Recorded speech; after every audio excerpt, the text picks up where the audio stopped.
All right. Are you there? I'm still here.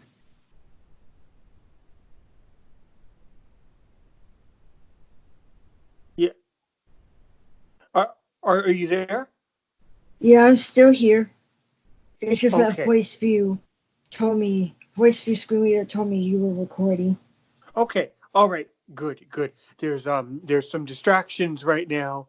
So I gotta get a little bit getting into it here, getting a little focused. All right. Well, um, let's give this a try. So for the first time ever now, as I've mentioned on my live stream and in my groups, that this podcast is as of now, as of this moment, Aaron's opinion. The where I share my opinion about issues that blind people should be caring about. And we're talking with Melissa again. Melissa, you've been on my podcast before. This is, I believe, your third time, so welcome back. There are two distinct issues that you want to address tonight. Can you tell us more about those issues, please? Well, I want to translate what it means to be legally blind versus blind, as I well think as that's and I think that's a great idea. So, first, listeners, we want to make you aware that there are a lot of different terminology and vocabulary that blind people use to describe their vision loss. So you can have blind, legally blind, visually impaired, or things like that. So I will start actually and say that although I have vision, I still consider myself blind. I still say that I am blind. for for me for me I've been diagnosed as a kid as legally blind, and don't confuse it with totally blind.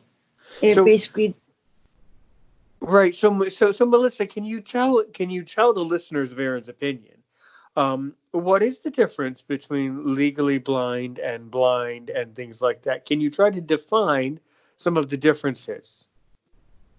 well, blind, just the word by itself, blind, Okay. blind by itself basically means that you can't see nothing. The world is dark.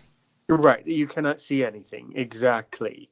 Yes. Like, pretend you close your eyes. You know when you close your eyes when you go to bed, that's what people see.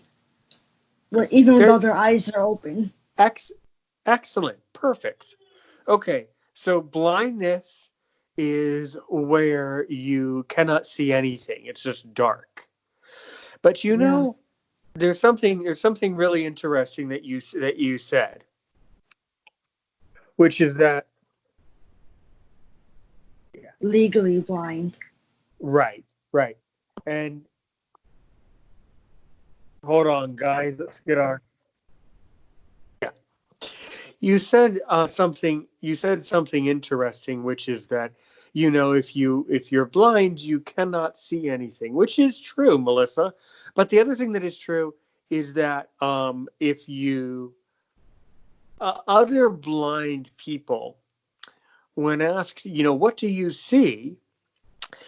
Oftentimes the only way that they can express what they see is to say that there is simply an absence of vision. That sense is absent, meaning they do not perceive light or dark and things like that. So it's a absence of sight of that sense. So that is how it is oftentimes described.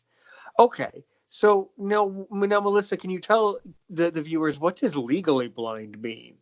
Where does that come from? And if you, as you're going through it, I can describe it for you as you go through it. So try to tell us what is legal blindness. It's basically a condition. It's basically the same thing as blind, although vision is there, like you can see things, but not very well. Like Like, for example, I'm nearsighted, which means nearsightedness means I can only see at a close range. So Mm-hmm. if I were to read a comic, for example, I would end up putting the book 1 to 2 inches from my face, and Right. that's really close.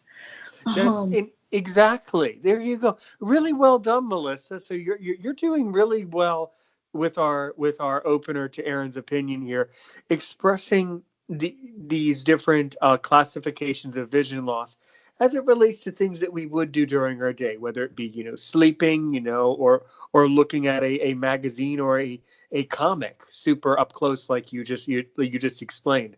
I think that's really good. That's a really good analogy for things. Yes. but I also have Mm-hmm. tunnel vision. But I also have tunnel vision, and what that is, it's like you can't see to the sides of you. Like Right. normal vision is 20/20, Mm-hmm. and you can see a full 360. But in my case, there's like only the middle. Like you Well. look through, put a straw Mm-hmm. to your eye. Try this at home, sighted folks. Take a small straw, put it to your best eye, Right. and squint. That's what tunnel vision's like. Good. Now, by the way, on Aaron's opinion, I just want to interject a little here and say that no, thank you, Melissa. I do not want to encourage our viewers to do that. Um, because do you know why, Melissa? There's a very specific reason why I do not want our viewers to engage in that behavior. Do you know why? Dangerous. It's very dangerous. There Yeah, you was would. a there was a and it's fine that you said it. It's totally not a problem, and I think you created a good I don't mean analogy. to. I don't mean to No, encourage any, you no, know, no problem. dangerous acts. No worries. No worries about it at all. It's not a problem at all. Um, however, yeah, it's really important to it's really important not to encourage sighted people to pretend that they are blind, for so many reasons. Sighted people can sometimes want to, perhaps, I don't know, misbehave, go out into public and do pranks. There, you'd be surprised, Melissa. There are some strange people in this world, unfortunately, and I'm a character too. I'm pretty strange, But but if you like this should be safer. Like try to imagine, walking through a tunnel and you see the what's in the middle. and you see the Um, light, right? The light at the end of the tunnel. yeah, that's what my vision basically is. Like I only see what's in the center, um, like Good, the middle, good. and Okay. my left eye has light perception, although it is blind. That Mm-hmm. means that means you get like little flashes of light, like when somebody snaps a picture and your eye is close and you get that Mm-hmm. tiny little flash. That's what happens in Mm-hmm. my left eye. However, in my right eye, I also have low vision, and that Mm-hmm. means things get out of focus here and there, depending on how Right. close I am. Close or far. I do Yeah. best. Yeah. I do best looking close up. Mm-hmm. And it's a really interesting thing to talk about it as blind people, because I don't know. I'm sure that with my vision, with my glaucoma, I have usable vision, but and it's even hard for me to express it out loud. If you ask me, Aaron, what do you see? Well, that's where it starts to get a little bit more difficult, because I don't know what I can see. I do perceive color. People. That's another thing that is puzzling to people. I do perceive colors. Um, but the other thing to remember is, do I perceive colors the way a sighted person would perceive colors? No, probably not. And there probably are colors that I am not even aware of that are actually there. Um, so that it's really interesting to think about it. I can see the full rainbow like everybody else. It's Well, just, you and you you know, and you, I'm certainly not denying that you can, Melissa. I will tell you though that blind people, everybody's eyes are different, so we all perceive colors slightly differently. So I'm sure that from a scientific and ophthalmological perspective, I'm sure that there are colors on the color spectrum that you are not even aware of, or that you are not even aware that you're seeing. that's true. Because I did look Yeah. up, color blindness, and some people actually have a chromatopsia, which is black and Yeah. whiteness.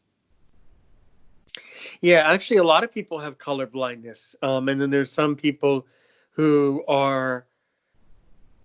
Yeah, there's. I mean, we could have a whole lesson, a whole story about the different unusual and things that our eyes can pick up.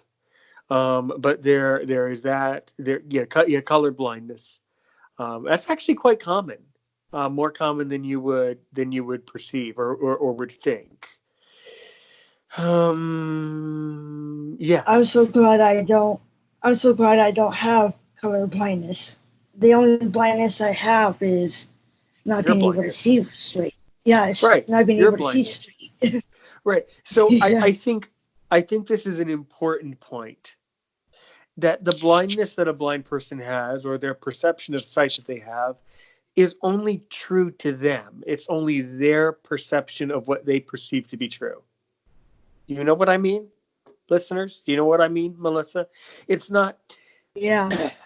It's kind of weird, and it's hard to express it, and it probably doesn't make sense to you.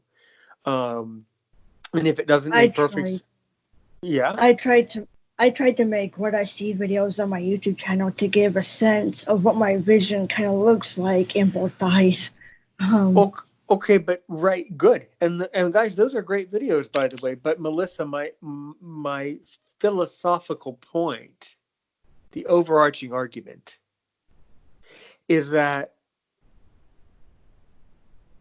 is that you are you are perceiving, you are only able to see things. You are able to see things, but it's truly only your perception of them. You know, you see things that you believe to see, and then you see them, so then you think it's true. yeah. Like But my for all like right, like yeah, yeah. Like I seen people on YouTube who have retinitis pigmentosa, and they would describe how they see just shapes and foggy shadows. right. And some blind people can only perceive light and shadows. So so Melissa, I think this is a good segue into another topic. When a sighted person meets a blind person for the first time, um, as a person, probably if a sighted person meets a blind person, it probably is the first blind person that sighted person met. How should a sighted person, approach the issue of blindness? What do you think? Well, whenever I get people coming up to me, they'll see my cane and they'll be like, "Are you blind?" And I would Good, say legal, and I would say legally, yeah, legal from a legal standpoint, yes. good, Ask a right. judge. And so the cane, and I'm glad you brought this up, because the cane, although it helps us, right, to navigate our world, It also tells them. you got it. You got it. It also tells the sighted person, it alerts the sighted person to the fact that I am blind. So that is one of the reasons I use the cane when I go into public. Even if it's a place that I know, now as an adult, I feel that I feel more comfortable being around sighted people if I alert the sighted person to the fact that I am blind. And when you're a child, you feel embarrassed, or you feel nervous, or you're with your parents.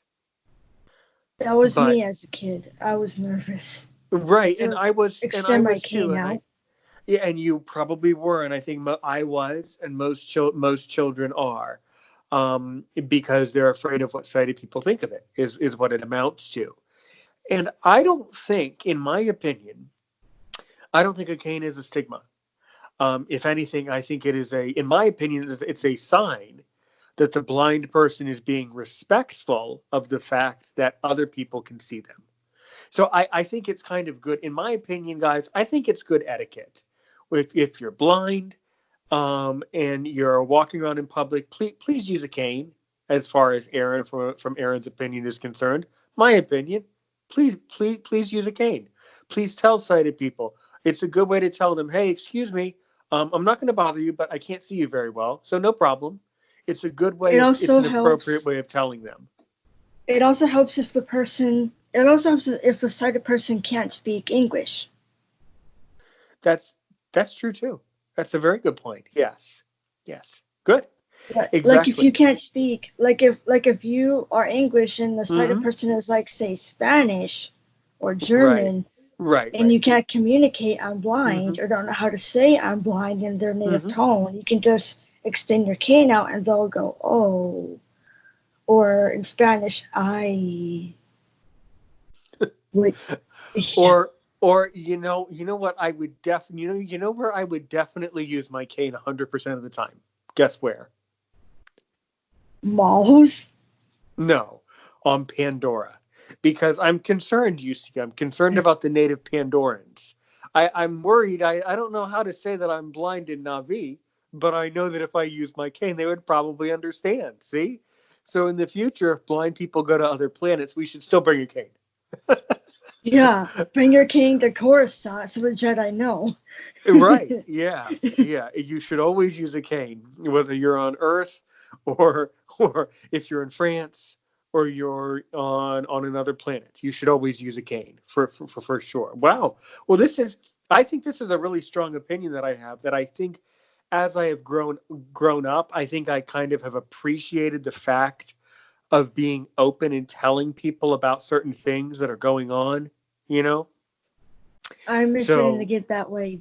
I was starting to get that way too. Of yeah. going, oh, okay, I'm legally blind, no big deal. Just say it. Don't hide anymore. And that's when I started to make a YouTube series. Yeah. Hmm. I have a playlist titled "How to Cope When Legally Blind slash Visually Impaired." Um, Was it? I think, and guys, I have a podcast. Yeah, one of my episodes right here on Aaron's opinion is about that topic. I don't recall when I recorded it, guys. It was months ago, but I know that I recorded a podcast where I talk about coping with blindness. Did you listen to that one, Melissa? Because I talked about it. I'll make sure to catch it. I don't think I caught it yet. I was watching the podcast where you talk to somebody and like don't be sad, turn that front upside down, blah blah blah That blah. one. Yeah, yeah. Oh, she was funny. Yeah, she was a Yeah, great guest. She was hilarious. Yeah, yeah. So and I so was like, Melissa, oh, yeah, you know, yeah. So by the way, Melissa, I've been getting some mixed feedback, guys, and you at home. I've been getting some mixed feedback about Spreaker. So Melissa, are you able to navigate through the menus of Spreaker and like scroll through my episodes easily? I'll make sure to try it out. Yeah, because you're mentioning listening to other episodes, so I think you're able to do it, maybe without realizing it. Someone earlier today was telling me that they felt that Spreaker can be, um, I don't know, that they were having a hard time with their voiceover with it or something like that. I don't know. Um, Voiceover, voiceover or talkback struggles, maybe. I don't know. maybe maybe something like that. Yeah, I'm not sure. I think I have found Spreaker to be perfect. So just you know. Yeah, Can so I you also? can scroll through the list, and it's something about the title is something like how to cope with blindness or how to cope with being blind. Point is, I've talked about it, so you should go down, scroll through the list, and listen to that episode. And I forget what I said, and I forget why I said it, but I know that I said it at some point. I did the topic just on that thing. Yes. Hmm. But about legal blindness, what comes with my Yes. condition, what comes with my condition is eye strain 24/7. Mm-hmm.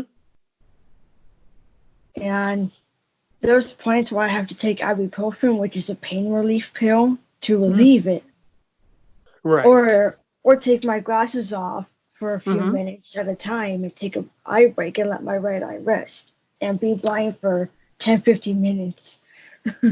um, then I put the glasses back on once I'm healed up from that headache. Um, it mainly happens around the perimeter of my right eye. Um, Mm-hmm. I I recommend being careful when use a magnifier if it causes eye strain. Um, Right. Right. depending on the Mm-hmm. magnifier you guys have, if any of Mm-hmm. you are legally blind out there. Um, Right. also, if you're legally blind like me, I recommend still going for Braille. Um, Oh, definitely. So even Melissa, though, why even, should? go ahead. Oh, yeah. So why should people learn Braille even if they have some usable vision?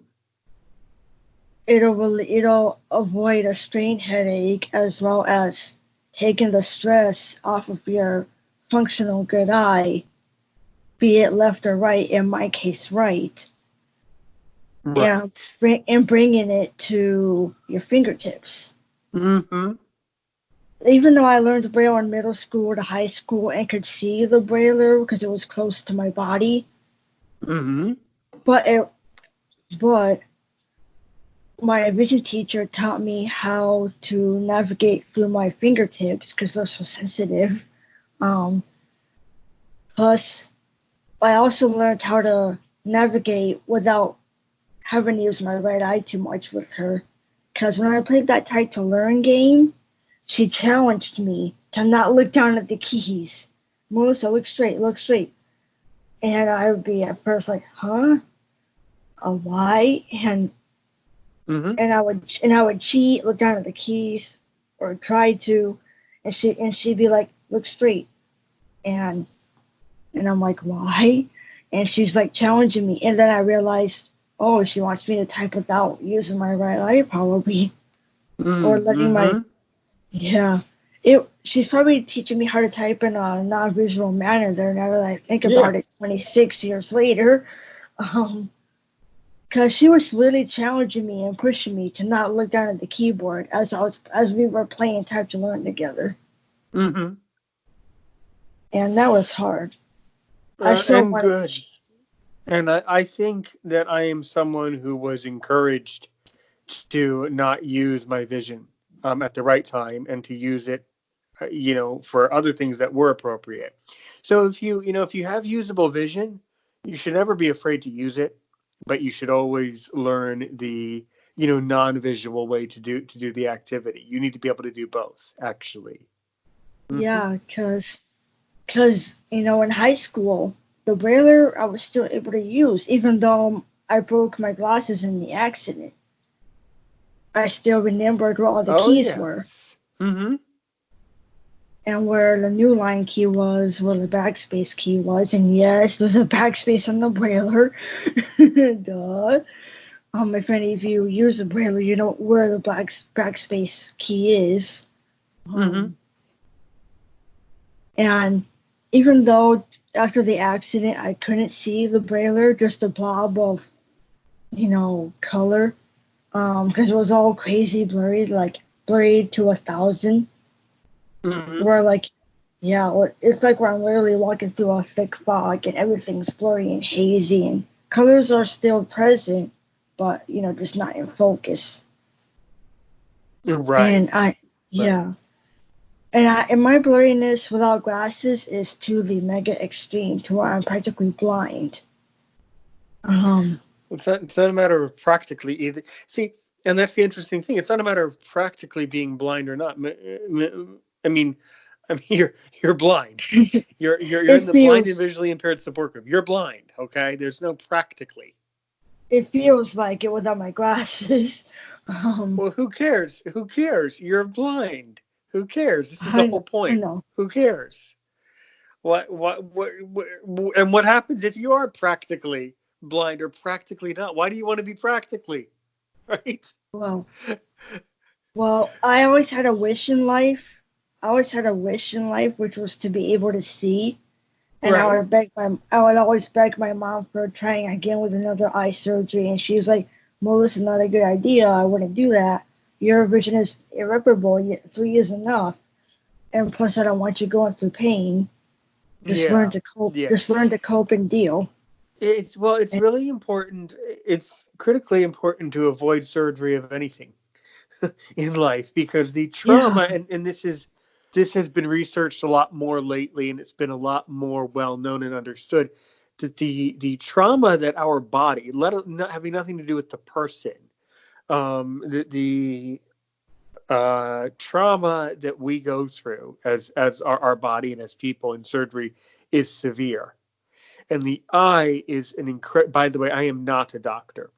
I do know that the eye is an incredibly sensitive organ, probably one of the most sensitive organs in our entire system. yeah. Um, And I seen mhm. documentaries. And I seen documentaries about the dangers of laser eye surgery. And I was like, oh It my god. the answer is that everybody's eyes are different. So I'm sure that there is someone with eyes where laser surgery is appropriate. You have to think, is the surgery appropriate for my eyes? Is it something that I truly need? In my case, I've had 7 eye surgeries, which nowadays would be considered an extraordinarily high number. 7 surgeries. 3 for Um, me. yeah, and even that number is pushing it. But during the 90s, where most of the surgeries were done, although I did have the best doctor in the world, who has since retired now, but he is and was still the best doctor for my eye condition. Medicine was not the same in the 90s as it is today, and they wanted to do more surgeries then. Um, and what has happened is I have my stable usable vision, but my corneas have become so thin that they could not really be operated on again, because each time they do a eye surgery, you lose some tissue, some cells, some things like that, and it's just very very very traumatic for the eye to go through anything to be Invasive.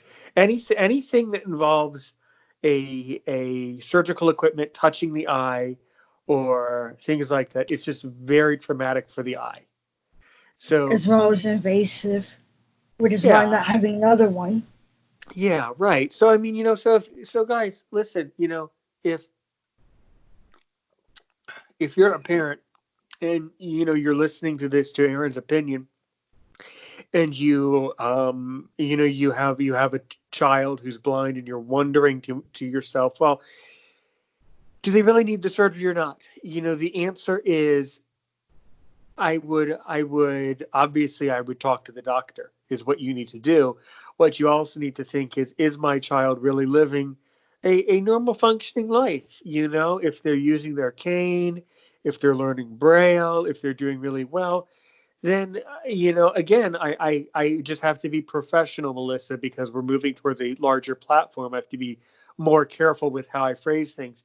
Again, I am not a doctor, but in my opinion, I would advise, mostly I would advise against the surgery, simply for Me the reason too.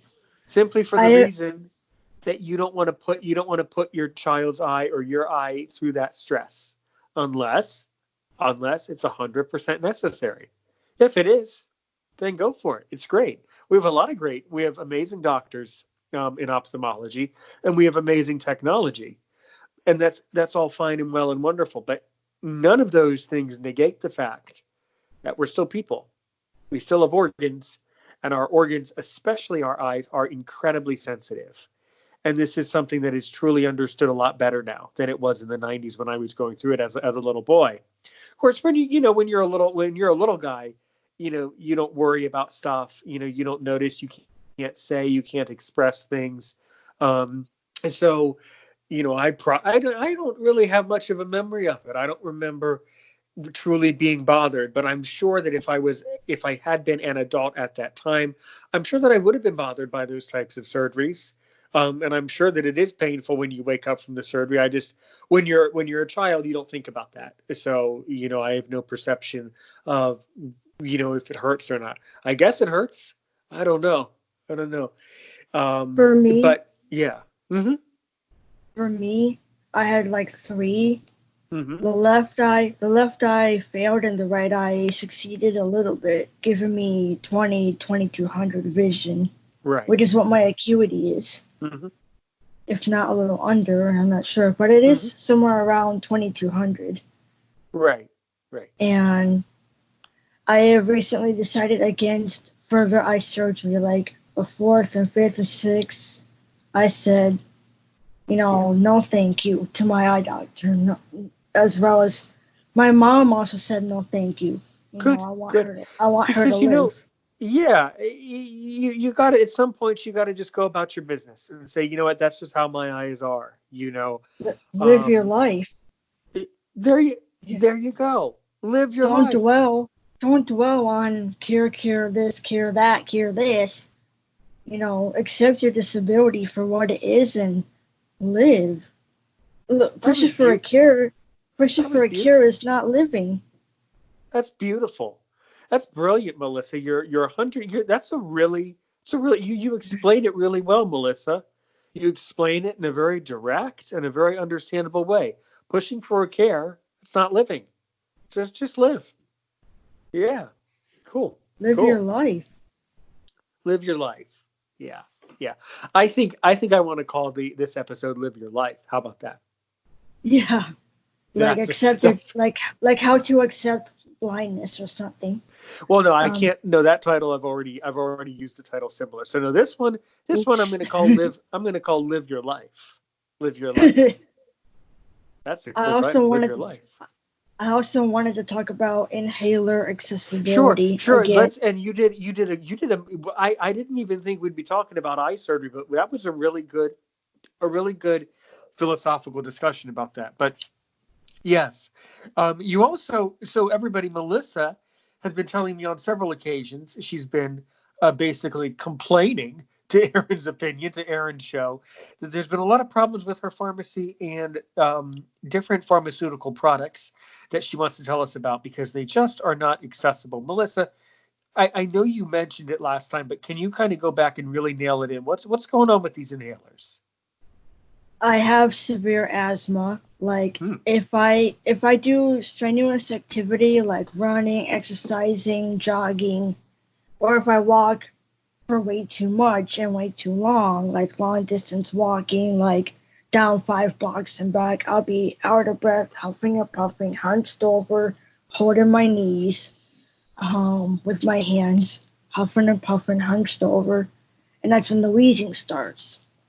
And I have severe asthma, and my airway will cave. In my airway, trachea, which is how we breathe, get our air, and that will cave in, like my airway will potentially close off if I surrender to the asthma attack and let it progress.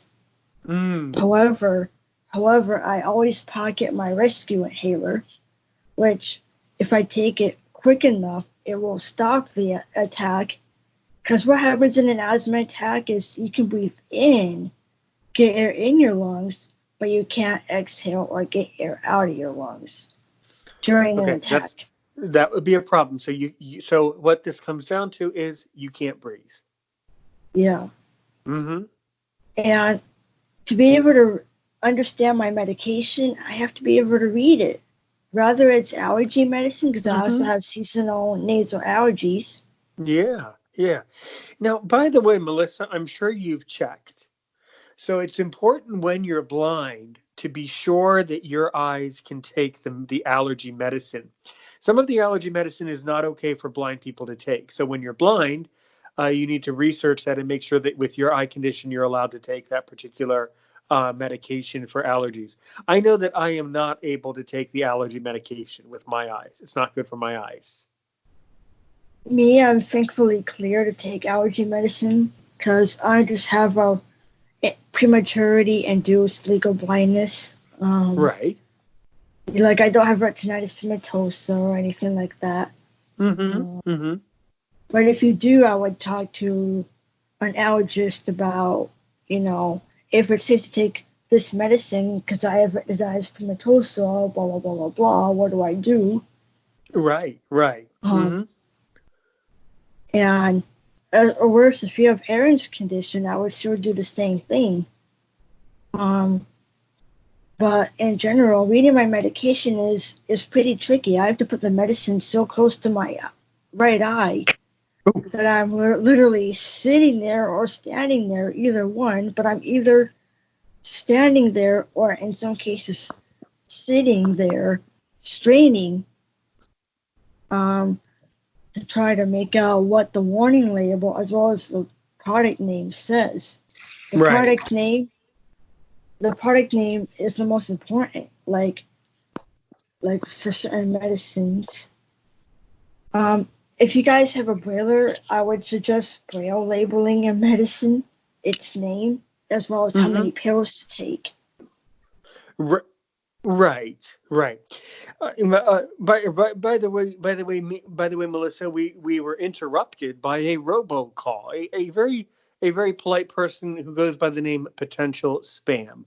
Yeah, I don't appreciate potential spam on Aaron's opinion, right? So, Me neither. someone, don't you love it? Don't you love it? If they wanted to be on the show, they should have just told me before we started. Come on. Yeah. It's kind of strange. Your first name is Potential. Okay, fine. Free country. Yeah. Free country. Next time we'll do 2 people in case if that person wants to join in. Actually, no. That would be too much fun. I could have put them on the Skype call. I could have put them on my podcast. Oh man. I would have just unloaded on that person, but that would have kind of just gotten crazy. That would have gotten out of anyway, control. Okay. Anyway, what I kind of lost what you were saying about the medicine. So you think that there's a lot of different. So you're cleared to take this particular medicine, and then the spam call came through. So go back and explain that again. What? Well, I take allergy pills. I also have a nasal spray, but I mostly take the pills, and the nasal spray is just for emergencies. Like say the pills take too long to take effect, because some pills will take an hour to 30 minutes to take effect. And I don't want to wait that long if I'm in a bad attack. Yeah. Then I'll take the nasal spray, which quickens, the time, because it's more powerful. And I also have my main issue, however, is, being blind and having asthma. Because what if you can't see your inhaler at all? Because for me, it's hard for me to read my inhaler unless I get deathly close to the freaking dial, like literally 1 inch, or more, to literally plowing my eye into the freaking dial. As I have suggested, I think you're someone who's straining too much. So that I think what I need to say is that, guys, are you a pharmacist? Are you listening to this? So if you're a pharmacist, could you just comment below whatever platform you're listening or watching to this episode? If you could please comment below with your knowledge in regards to what can be done to help Melissa. She's clearly an asthmatic. She clearly needs help, and clearly the pharmaceutical technology that she's being given is not appropriate. And I don't think that's okay. I was with an elderly family member a couple months ago, and I also noticed, and this particular person is blind too. That's another long story that gets us all the way off track. But anyway, she was saying how she has to take these pills, but she can never tell what pill she's taking. It's very hard for people. I said, well, let's call her Mary, because her name starts with an M. Let's say I said, Mary, can't you just tell the pharmacist to just give you different colors of pills? I mean, how complicated can this be? And again, I believe your story, Melissa. I believe what you're saying 100%. What I'm not believing is that there's absolutely no technology, no pharmaceutical product that could possibly help you, because there's a lot of blind people, around the world, and there's a lot of asthmatics around the world. If not worse, blind asthmatics like me. Okay, but as you said before, you have to live your life, right? So Yeah. you need to be able to do this successfully. Need to be able to take your inhaler or a pill properly. Right, and I don't understand. So if you're a pharmacist, could you please comment below and give us some knowledge, give us some wisdom here, especially if you would like, if you're even allowed to, or if you know of a particular product, if you could just comment a link or an article that I could give to Melissa, that would just be really helpful, because Aaron's Opinion is we're a podcast where I just want to help people. That's all. So if you're a pharmacist, or something like that, but yeah, if you're a pharmacist, please help by commenting below. Well, what can be done here? Because I find this hard to believe that there is nothing that can be done. It's the 21st century. Okay, there's pharmacists, there's products. Come on, people. There's got to be an answer somewhere. So that is that. And what else would you like to talk about, Melissa? Oh, I don't get why the pharmacist can't do that when the guy making my lightsaber can. Like, this guy making my lightsaber, he's incorporating a little bit of accessibility. So to help me find the buttons. Like, he said he's gonna make buttons that will flash, so I know where they are. Right. So if he can do that, why not a pharmacy? That's so weird. It's a really good point, and you're right. I think the answer is they can. Pharmacists are very similar in a sense to being a doctor in a lot of ways. You work with patients. You work in a similar capacity as a doctor, and and you have to be knowledgeable about diseases and medication. And in this day and age, you have to be knowledgeable about the technology that we use to help people with these types of things. There's got to be something that can be done about this, and I know that Aaron's Opinion can help Melissa solve this problem. I would be very proud. I would be very pleased to know that my show helped you to live a healthy life. I think that alone, if this show helps Melissa use an inhaler in an accessible and an appropriate way, I think that's a great show. Like, imagine we have a money reader, so why not an inhaler reader? Like, right, yeah.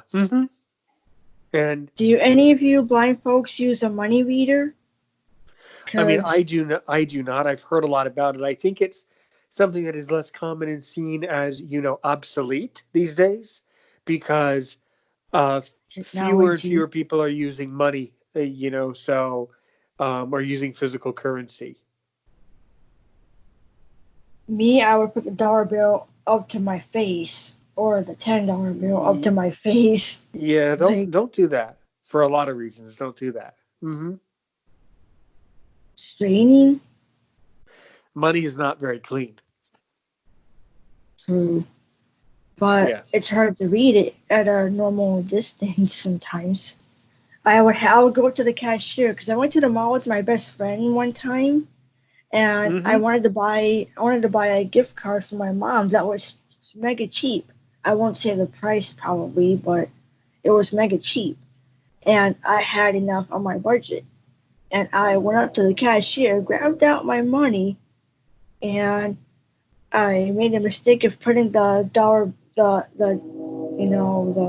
the currency bill too close to my Mm, face. I wasn't infected or anything, but I just wanted to read what it said because I forgot my magnifier. mm, I have a little dome magnifier I use, but then again, that might not be sterile either because it's been on so many papers and types of papers. Um, so I asked the lady how much I have a currency dollar bill here. What does it say? How much is in my hand? And I showed the cashier, and she said, "You have this many dollars." And I was like, "Oh." And I said, "How much is the card?" "This many dollars and this many cents." Paid. And I said, "Thanks." And she said, "You're welcome, no problem." And I told her because I forgot my cane to the mall. Um, Ah, that's why, like Stupid. we said earlier today, that's why everybody should be using their cane if you're blind. Right. Yeah, Because that would I have was. alerted the cashier to the problem. That would have alerted them to your situation. Right. Yeah, and the cashier. If I would have brought my cane, the cashier would have been, "Oh, you need assistance, blah blah blah." Because now when I bring my cane to the store, it's like, "Oh, miss, do you need assistance?" And and I'd be like, yeah. How much money do I have here?" Now I give out all of my wallet Mm, and count out how much I have to pay, right. and put the rest back in my wallet. And she would tell me how much my change is. Change, they give you change back after you pay. And Mm-hmm. and then she ends up, "You have this many, you have this kind of coin, you have this kind of coin, you have this kind of coin, and, and then you have this many dollar bills, you have this dollar bill." And Mm-hmm. Mm-hmm. she's like describing the heck out of out of the change. And I was probably, I got to tell you, nothing personal against you, nothing about you personally, Melissa, but that was probably very exciting for her because very few people actually use the coins. That was probably a novelty day to see coins again. Yes. Mm-hmm. I used both the dollar bill and coins. And what she did whenever I bring my kid to the store, this is weird, but it's a helpful weird. They Mm-hmm. describe what kind of money is coming into my hand when they give me change back. Um, Mm-hmm. and I was like, "Oh, gee, thanks." Mm-hmm. And they're like, "No problem, ma'am. Be careful on the way out."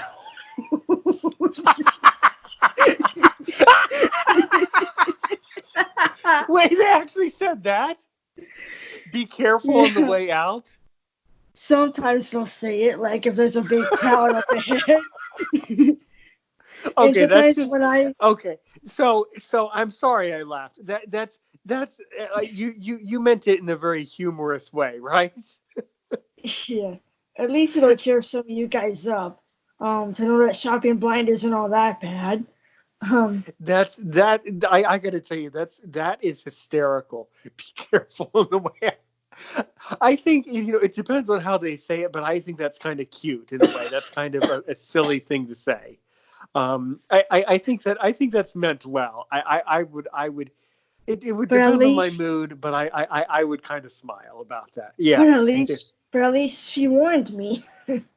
um, Well, there you go. Of course, it's because still partially right, right. I had Of my course. cane out. Oh, I was about to get on you about that again. I'm glad you had your cane out for that one because if you hadn't, it would have been completely your fault for not having the cane out. You see, so Yeah, I would have we been. get into this we get into this paradox. Mm-hmm. Yeah, I'd be like, stupid me, forgot my cane. Mm. Mm-hmm. Right. And Right. now I'm telling my brain, yo, Melissa, hello, white stick, hello. Mm-hmm. Mm-hmm. And I go, oh, thanks, brain, cane. Extend, walk out the door. Mm-hmm. Right. I even, I don't know if this is relevant, but I even VC'd, video tried it with the guy making my lightsaber, and I took him on a walk with me while we were both on Skype and Messenger. So now of course we're still on Aaron's opinion. What's your opinion about it? When are you going to get this saber? Whenever things speed up, because the virus is slowing Yeah. things down. Yeah, So COVID, I didn't think of it last COVID time. 19, COVID Right. COVID 19 is slowing things down. So they're ordering everybody now to stay inside. Like, Yeah. Mm-hmm. and it's annoying. Do you guys ever you want to go out but you're told no by the news? Well, And it's okay. social. So I need to interject as the host now that we're on a bit more of a professional platform. We need to be a little bit more respectful about it. I understand that it's frustrating, but be thankful that you don't actually have the virus. Can you imagine how much more frustrated you would be if you had it? Yeah, So so I it would be understand that it's dangerous.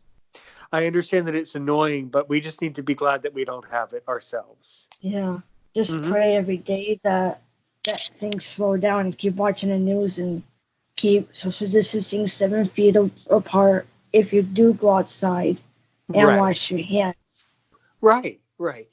And And if you need and help, and if you need help, I recommend using Be My Eyes like crazy at this time. Um, it's just mm-hmm. Be My Eyes should be the safest way to do it, especially with the virus going around. Because Good. you're on a video call. You're not next to somebody, you Right. know. And you're on a video, and it's important because you're on a video call with someone that you can probably trust. Be Yeah. My Eyes, it's volunteers, but they go through screening. You need to be able to trust those people to handle things fairly and in a just way. If I had Be My Eyes and took walks, I would go for that. This way I don't have to risk going for help with Right. people, like, from what, Mm-hmm. from a sickness Mm-hmm. standpoint. But anyway, I bought my lightsaber. They got the hilt parts. We're just like Mm-hmm. waiting on the soundboard, the Golden Harvest soundboard. Um, Things are very slow due to the virus right now, which is unfortunate, but at least they got the hilt parts, so that works for right now. Um, Mm-hmm. but what's really neat is when I designed my saber hilt, I designed it to my disability. Mm. I designed it to my vision impairment. What would a visually impaired Padawan build? What kind of lightsaber would a visually impaired or blind Padawan have? Right. Well, I don't know. I don't know. I was still kind of confused because I was trying to figure out what cane tip I should bring when I go to Pandora because the Pandorans are kind of sensitive about that. They might yell at me in Navi, so I'm still quite concerned there. I'm Well, if not you sure. want words, if you want to say hello to them, you want to say, well, Nati Kamea, and that's I see you, as in, Ah, and you I do a see. gesture, and you do a little gesture with it. It's like taking your hand to your forehead and reaching out Mm. as if you're giving a flower gift as you Oh say it. yeah, I do vaguely recall that in the film. Yes. Yeah. Hmm. So if you say one Nati Kamea, they'll say Nati Kamea Nitang, which means, hey, I see you too. Right. Yeah, well that's really good. That's really good for you to be so intrigued and so inspired by this Navi, by the Navi But if you language. but if you go to Coruscant and meet the Jedi, you bow forward. Like you fold your hands in front of you about Now, waist level who told and you you? bow forward. Who told you about that? Star Wars. Okay, how did you know as a blind this is interesting. How did a blind person know how they hold their body when they You're right. That is what they do. But you're right. How did you learn that they do that? Some videos will explain. I'm not sure what Yeah. videos, but any Star Wars fan will know how Jedi bow. And if you Mhm. need, ask a sighted fan like, "Hey, how do Jedi greet?" And Mm. and Or if you want to be vocal, you can go like all Obi-Wan with "Hello there." If you want to say vocally. Right. And also, has anybody heard of the checkered eye? I did recently in the Yeah. group. Someone was talking about that last night, and I was having a little hard time really understanding that. Yeah. Me too. I was like, checkered eye, what? Because I saw it in the visually impaired I group, thought and I you was knew it. like, What I thought you knew what it was. yeah. But that's when I first saw it for the first time. When I first saw it for the first time ever, I was like, checkered eye, wait, what? And then I watched the video, and it's in the visually impaired group, and she like sings about the checkered eye, like, don't spread the virus, spread this, it's a checkered eye, like, and I was like, checkered eye, what?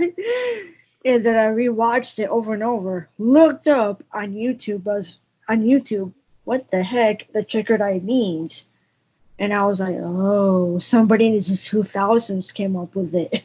Mm. Um, I'm still a and little. I was still a little. I was still puzzled by it, though. I was still a little yeah, confused about what it meant. So. Mm-hmm. now I do. Um, I asked like, hey, and we all use the white cane, and I know what that means. But what the heck does the checkered eye mean? And they came back at me.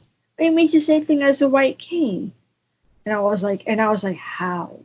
Yeah, And yeah. It was never. And guys, I was Melissa. I was having a hard time understanding it too, and I wasn't really sure if you were following it or if you were just kind of tracking it along. I wasn't sure tracking it what it. along. Yeah, I wasn't really sure. I wasn't really sure what that was about. I'm not sure why you need it then if you should be using your white cane. Some say it's to be hands free. Like if you're a mom and if you're a blind mom, it'll allow you to be hands free so you can carry your baby's car seat or something, or be hands free in general. And I'm like, why would you want to risk going hands free? You need your freaking cane, idiot. Like, and I was like, come on, people, you need your cane. Yeah, it's gonna take one hand away, but at least be thankful that you're got a long signifier stick out in front of you called the white cane. Because that is a better signifier than say wearing a checkered eye symbol on your shirt. Right, right. Yeah, exactly. I've never seen this. Have you ever seen this checkered eye thing? I first did in the visually impaired group. Then I saw it again on YouTube, and a YouTuber talked about the checkered eye and what Really? it means. Yeah, the dude did a mini live stream podcast, but it was podcast like, but it did videos as well as voice together, like kind of a live stream kind of deal. Right. Mm-hmm. And they talked about the checkered eye, and I was like, and I said, oh, this is interesting, but I still prefer my cane, thank you. When I was watching it, that was in my head. Mm. Uh, thanks, but I got my cane, thank you. Mm-hmm. Yeah, I think I was personally And it's sick. important. It's important for us not to judge on Aaron's opinion Yeah. because it's just our opinion. I Since I'm still not entirely clear on what it is, and since I've never seen it, I don't know. Is it something that I would use? Well, maybe not, but I don't know what it is and I don't know the history behind it. It does If you sound, like, yeah, if you like, I can send you a link to the video in question. yeah, yes, please. It does I'll sound make like sure to do something, that. yeah, yes, please. That would be great. It does sound like something that would be kind of, kind of odd. Yeah, and it wouldn't be probably too visible. Then, like, where the, like a cane is very visible, right? And the checkered Right. eye is Hmm. hanging on your shirt, like on a pin or something. Like you pin it to your shirt or something. I don't know. It's Yeah. weird. And then why would what would people be doing walking around staring at people's shirts and pins?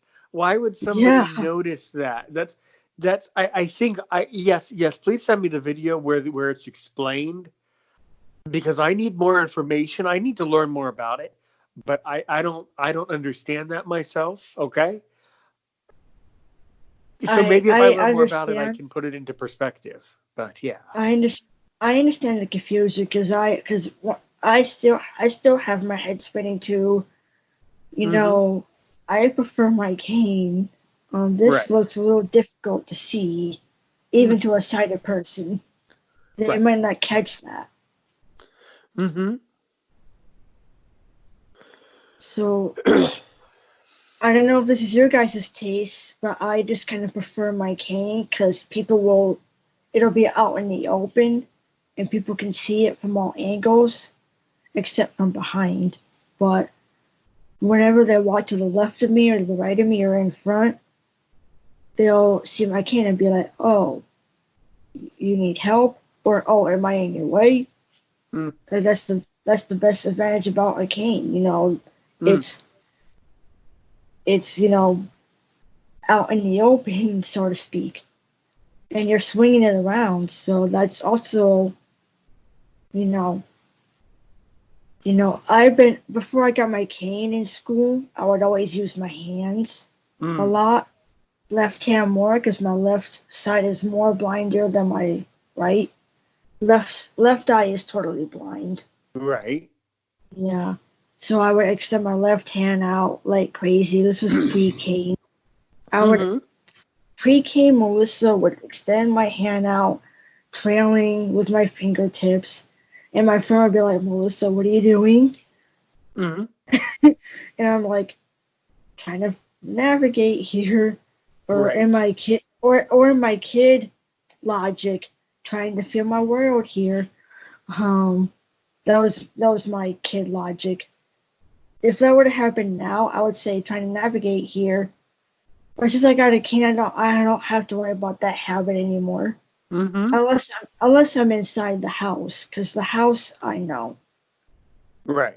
you know, the my house I got at the back of my head. Mm. Like I know where Mm-hmm. I know where my bathroom is. I know where the kitchen is. I know which way my parents' room is. I know which direction my brother's room is. With although I'll still bump into things, um, which hurts. Ow. Mm-hmm. Like I'd be walking and barely paying attention because of the low vision and walking, bam, ow.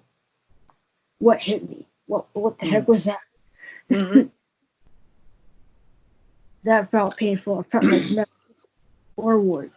Right. Right. I if any of you are nervous about the white cane, I would say, you know, oberle or in English, don't be afraid. You know, Ah, that's not I V for see. don't be afraid.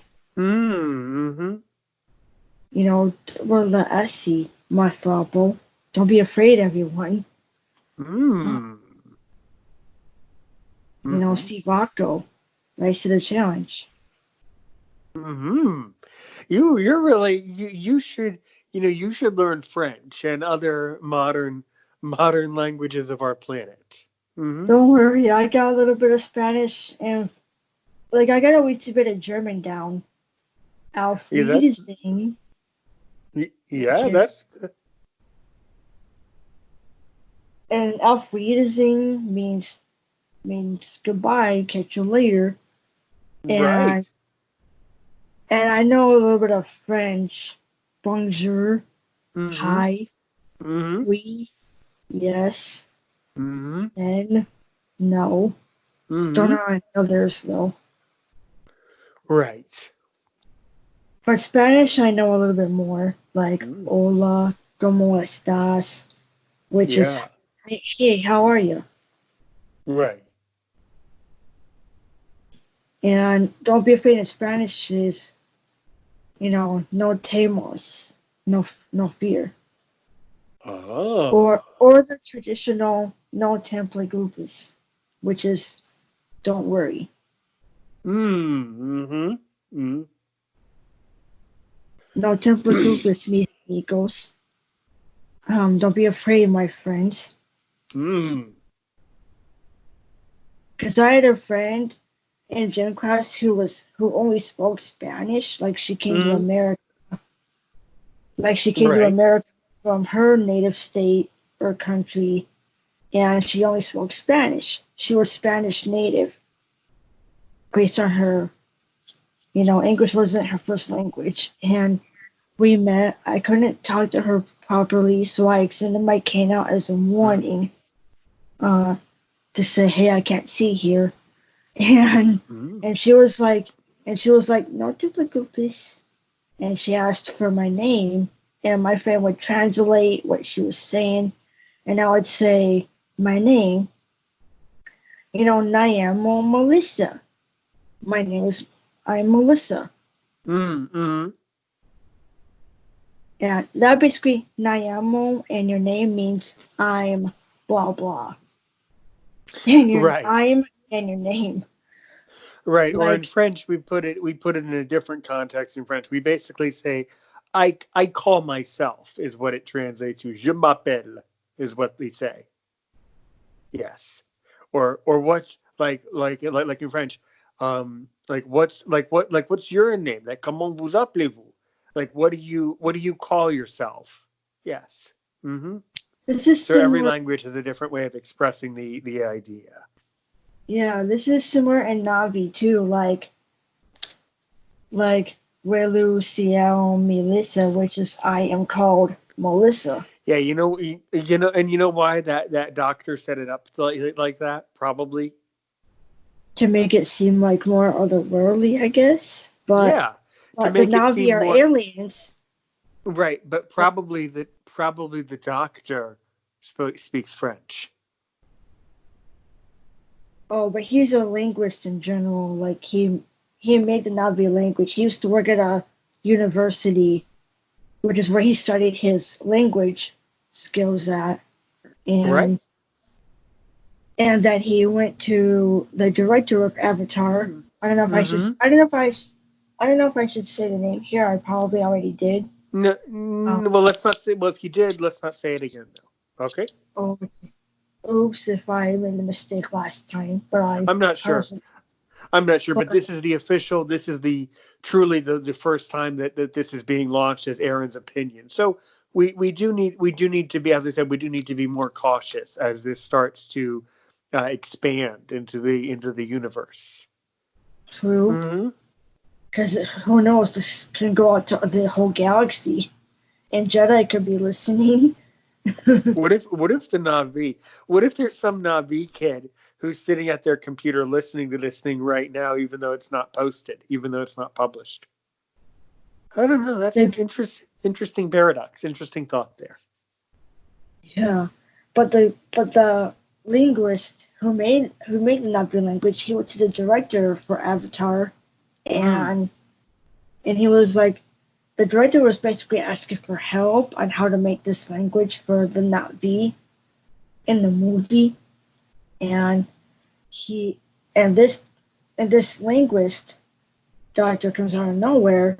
Hey, I'll help you, and kind of deal. He didn't say that, but that's what it looked like because he comes on and like with the attitude of, oh, I'll help you. Mm. What language do you need? And the guy, you know, set out how he wants the Navi to speak a Mm. specific language, Mm. and thus the Navi language was born.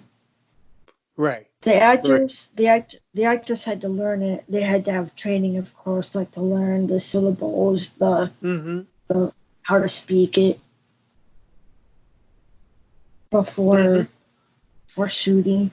Um, like I saw a documentary behind the scenes of the movie, and the actors would train for hours on end in their Mm-hmm. Navi skills. The actors that were playing the Navi though, Right. they would train for hours. And probably trained on how to wear the costume. Yeah. I mean, with my usable vision, if I'm remembering that movie, I was always just mesmerized by the movie, just the way it looked, like all the different colors. It was just so beautiful the way it was written. I think they used a lot of paint. A lot of paint. And by the way, that's very painful. I've heard actors have talked about that. If you have to play like a creature or something and you have to die, you have to put this paint on your skin. It's very, very painful. When it Luckily, gets. Mm-hmm. luckily these actors didn't have to do that. I don't know if you guys heard of motion capture, where it's basically where you put on a special suit with Mm-hmm. reflective dots on your body. The motion capture camera picks these up, transfers these into a computer program, and develops your character. And however you move, your character will move, just like you. I will also show you the link to the documentary of what I mean as well, if you like. Sure. Sure. Mm. Yeah.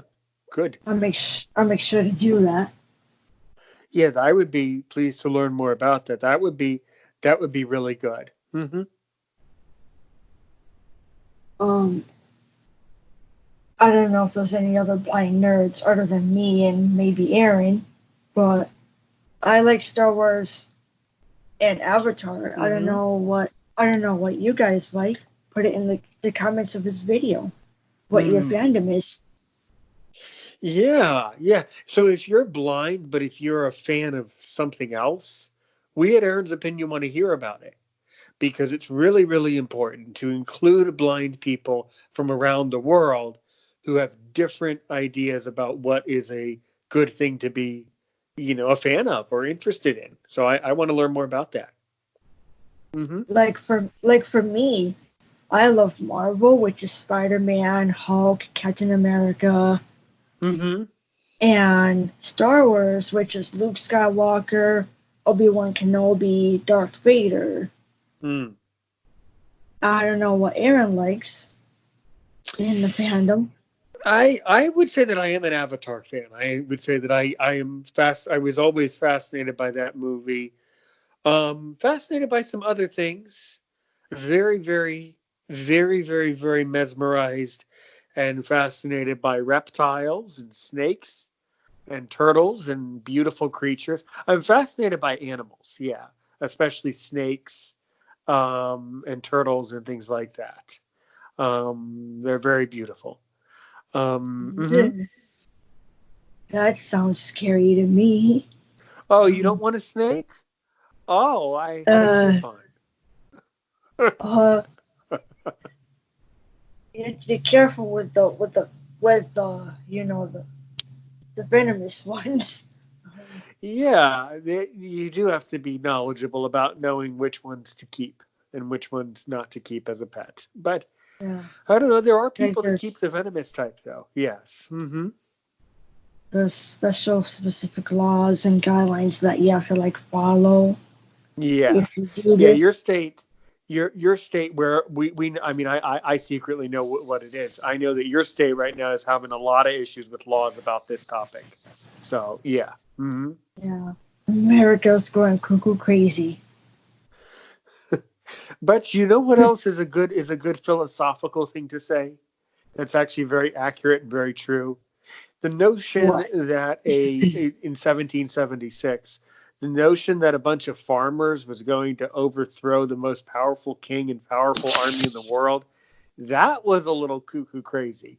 So for our country still to be cuckoo crazy today, a couple hundred years later, is completely understandable as a matter of fact. Sorry, that's narrator. Um, No, no problem. Hmm. I don't mean to, you know, cut you off with narrator like that, Oh, no, but no problem. No worries. That happens.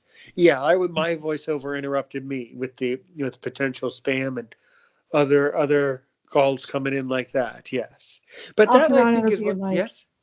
off and on it'll be like, off and on narrator will be like, skill mode on this and that, or 0% vertically scrolled, which whatever the heck that means. Mm-hmm. Um, what do you think? What it means when narrator says 0% vertically scrolled? Means it's not looking up for more information is what it sounds like to me. Oh, because Hmm. I just got 0% vertically scrolled, and I was like, what the? Like in my head. Right. Right. Hmm. Yeah, I don't know if you guys notice, despite my low vision, I still use a screen reader. Um, it, it Hmm. avoids it avoids you know eye strain as well as a headache. Trying to put my face 1 inch too close to the screen might not be very healthy. I don't know. Um, Hmm. would that be a dangerous thing, putting your face 1 inch close to the screen like that, or dangerous if any doctors are listening? Mm. I would say, in my opinion, any strain of any part of our body is not necessary. Like it's not healthy or something, or because I know it's I probably would not say. healthy. I know it's probably not healthy for the eye, Hmm. probably. Um, Right. but I just had a habit of using my right eye, probably a Mm. little bit so much that I forget that I can't see well, but I force myself to try to see on Hmm. my own. I accidentally force myself to try to see on my own, even though even though my glasses can only help me see so much. Hmm. Um, and I'm like literally forcing myself. It's a habit, forcing myself to try to see. But ever Right. since discovery, but ever since, and then I would transition into ow, Hmm. my eye. Mm. Um, and I would end up racing to take pain relief medicine or or you know a break. And and I brought it up to my sibling, my brother, and he said, "Whoa, Mel, you shouldn't do that. Yeah, Mm-hmm. I don't want you straining, sis. Yeah, I Let don't want your you to let strain your either. let your laptop talk to you." Is what he said. Yeah, and I agree. Yeah, and don't be ashamed just because you have low vision. Don't be ashamed to still turn on narrator, voiceover, talkback, voice Hmm. view.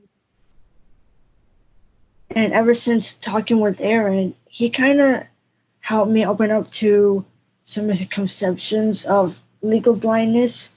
Because in school, my mainstream teachers would try to say, because I would make a habit of barely using my right eye, and Hmm. they would say, Melissa, you gotta use that eye, even though it Hmm. hurts you. Right. Like, even though it hurts you, Melissa, you gotta use that eye. Hmm. And I was like, and get a headache. And that's what I did to my Well, teacher. look, if you're using the eye too much, then yes, you will end up with a headache. Yes, that is true. Hmm.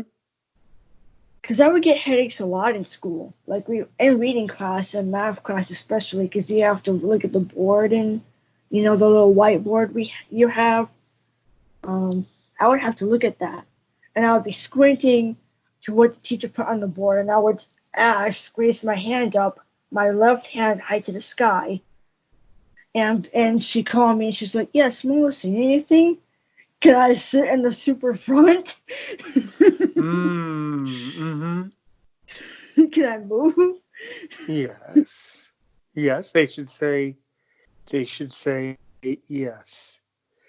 You that Any that is a any blind perfectly. Hmm. any blind teenagers, I would ask your mom or your teacher, Yeah. if you can't see too well, ask to be moved to the front or to where it's Hmm. comfortable that you can see the whiteboard better. Because And, I and, you, did. and you know why, and you're absolutely right. You know why else it's important when you're in a classroom environment to sit in the front? Do you know why else it's really important? Paint, paint, Melissa's World, YouTube, Google Chrome Oops. Paint, Melissa's World, YouTube, mainline bar, scan. It's so you can hear the teacher. Right, but what else does that help with? Yes, you're right to hear the teacher, but why is it important? Uh, well, one, you don't want to bug all the other kids, but it'll also help you in a sense. Like, they'll instruct the other kids to move in a way that's not, you know, like I also had a best friend sit with me. I tagged one of my friends, hey, can you read my eyeballs for a split second? That was the Right, but teenage Melissa. right, but what you're right. What I would say is that sitting in the front of a classroom, it shows the person who's teaching, it shows them that you care about what they have to say, and that Yeah. these little details are important, and that, in my opinion, on Aaron's opinion, we share my opinion along with your opinion. In my opinion, blind people underestimate the value of these tiny little things that we need to be doing on a daily basis to help people live life successfully. And if Melissa, you can't, it, and if you can't see at all, yeah, ask a friend to be your eyes. Ask your right. But best. and this is a good point. But if you cannot see at all, if you're totally blind, you should still sit in the front of the room so that the teacher or lecturer knows that you care about what they have to say. Yep. And it does matter. And I noticed it when I was in university, and I notice it now that I'm a teacher and working. I do notice that the way that you interact with your leadership, and the way that the little things that you do, people notice subconsciously, and people notice a lot. Actually, it's very noticeable. And that the students who sit in the front of the classroom are the students who the professor calls on more, and the students who sit in the back are the students who the professor thinks don't care, and those are the students who don't get as good of a grade. So it does matter. So if you're in high school, or if you're in school or university or taking a class, always try to sit in the front, because you're going to do better in the class, for sure. Mm-hmm. Yeah. Mm-hmm. Even though I can write with my super low vision, like I can pick up a pencil, pen, Sharpie marker, and write. I have to get super Right. close. I have to get super close to do it, even though it's risking eye strain. Mm-hmm. Um, Mm-hmm. and I just have to choose a specific color. Right. That doesn't, yeah, like I'll do black on white paper or the Mm-hmm. reverse.